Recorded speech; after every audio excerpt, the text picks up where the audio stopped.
คือผมคิดว่าการให้เป็นสิ่งที่ดีที่สุดครับถามว่าถ้าอยากขายไหมอยากขายนะแต่ว่า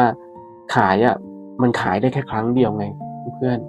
แต่ถ้าเราให้อะเราจะให้ไม่มีที่สิ้นสุดสำหรับคนที่กำลังดูคลิปนี้นะครับผมอยากจะบอกว่า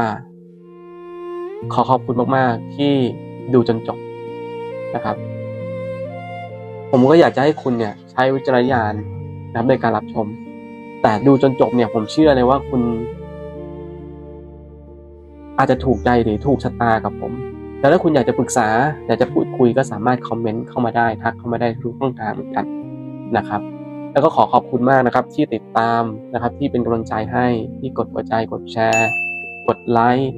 คอมเมนต์นะครับคอยสนับสนุนกันมาตลอดต้องขอขอบคุณพูดจากใจอย่างเดียวเลยก็คือขอขอบคุณมากๆครับขอบคุณครับ